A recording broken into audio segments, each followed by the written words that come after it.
All right, we've got Tucker Carlson at Turning Point USA talking about the Epstein list, Israel, and a whole bunch of other things. Haven't seen it yet. This should be pretty interesting. Let's get into it. But the thing I hated most was their total unwillingness to answer any question about why they were doing what they were doing, because it was just too insulting. And every single time I would just feel like raising the middle finger and screaming obscenities, which is not an adult response, I'll concede, but that's how I felt. And I think that's really at the heart of why the Epstein thing is so distressing. I mean, the guy was some weird sex freak who was abusing girls. We knew that. But the fact that the U.S. government, the one that I voted for, refused to take my question seriously and instead said, case closed, shut up, conspiracy theorist, was too much for me. And I don't think the rest of us should be satisfied with that. And by the way, let me just say really quickly, because I was so mad about it that I think I found out part of what's going on. I think we are going to find out more. And I think the truth, for whatever it's worth, in case you're interested, is that the DOJ didn't release lots of incriminating sex videos with Epstein and his billionaire pals because they don't have them. They don't have them because when the original search warrant was served, 2007, I think, possibly 2006, I think 7, it was basically designed to protect Epstein. The search warrant was written in such a way to make sure that the feds never got their hands on the actually incriminating evidence. It's another way of saying the cover-up has been going on since 2007, almost 20 years. And so the real question is not, was Jeffrey Epstein a weirdo who was abusing girls? Yes, we can answer that. The real question is, why was he doing this, on whose behalf, and where did the money come from? And those are the questions that need to be answered. And I think it's entirely fair to ask them. And it's not adequate to say anyone who asked them is somehow desecrating the memory of little girls who died in Texas. I'm not going to put up with that answer. I don't care who gives that answer. That is not acceptable. And I think the real answer is Jeffrey Epstein was working on behalf of intel services, probably not American. And we have every right to ask, on whose behalf was he working? How does a guy go from being a math teacher at the Dalton School in the late 70s with no college degree to having multiple airplanes, a private island, and the largest residential house in Manhattan? Where did all the money come from? And no one has ever gotten to the bottom of that because no one has ever tried. And moreover, it's extremely obvious to anyone who watches that this guy had direct connections to a foreign government. The largest residential house in Manhattan, that is mind-boggling. How did he amass such an incredible amount of money without being a well-known billionaire? You know, you've got your people that work for companies like NVIDIA, or your CEOs, or, there's all sorts of billionaires out there. But you always know why they're a billionaire. This doesn't make any sense. Now, no one's allowed to say that that foreign government is Israel because we have been somehow cowed into thinking that that's naughty. There is nothing wrong with saying that. There is nothing hateful about saying that. There's nothing anti-Semitic about saying that. There's nothing even anti-Israel about saying that. I've spent my entire life pretty much in Washington, where I knew and loved a number of people, including one very close person who worked at CIA. That has never prohibited me from saying, I think the CIA has done some horrible things, murdered a bunch of people, participated in the murder of a sitting U.S. president.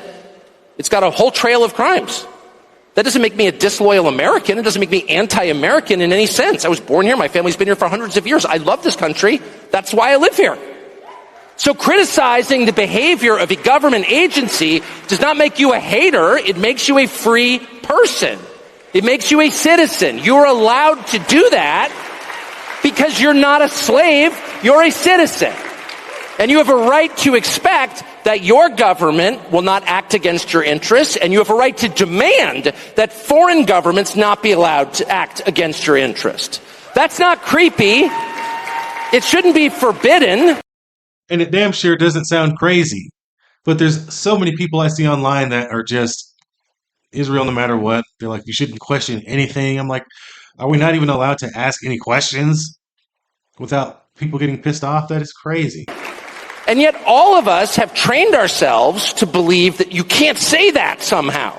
That that's like too naughty and forbidden. And the effect of making that off limits has been to create a lot of resentment, and I'll say it, hate online, where people feel like they can't just say, like, what the hell is this? You have the former Israeli prime minister living in your house.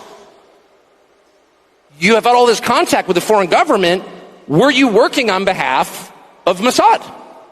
Were you running a blackmail operation on behalf of a foreign government?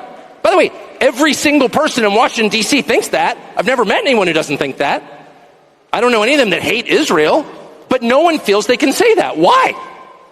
And I think the longer that we play along with it, the more subterranean and creepy and hateful the conversation actually becomes.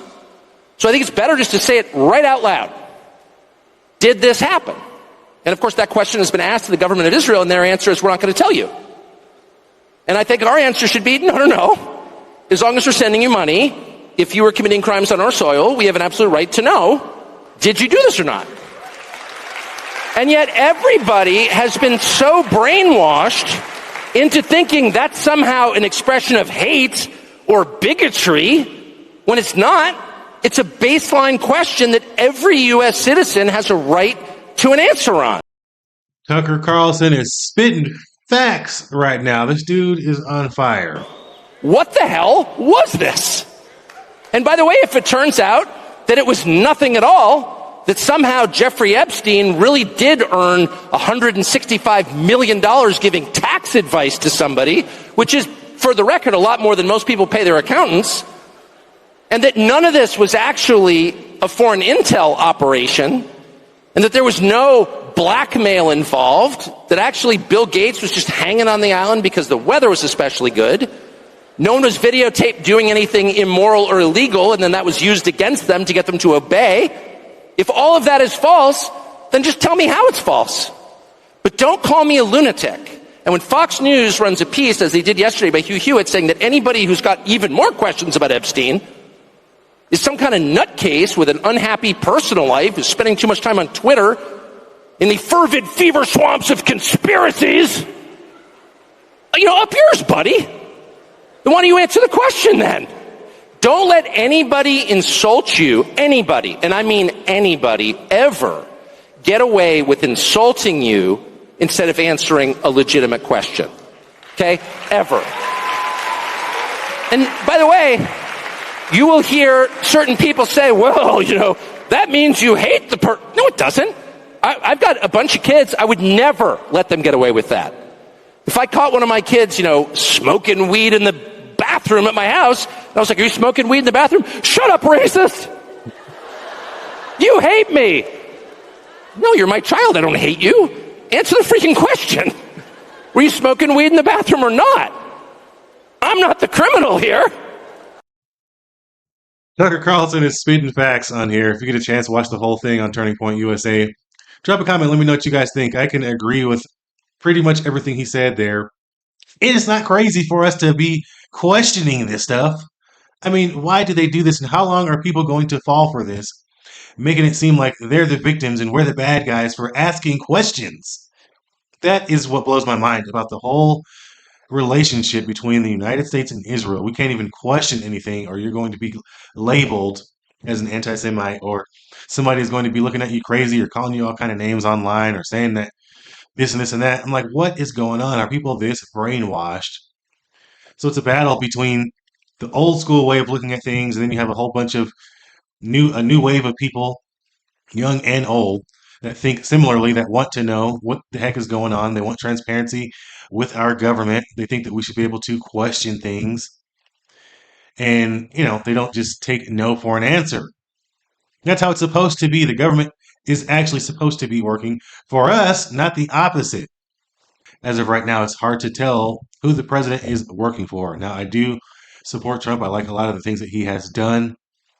But this thing going on with Epstein has made me question a lot of things. Even my own reality. What the heck is going on? You guys drop a comment. Let me know your thoughts down below. You're watching Unexplained Outlook. Don't forget to subscribe on your way out. And I'll catch you in the next video. Peace.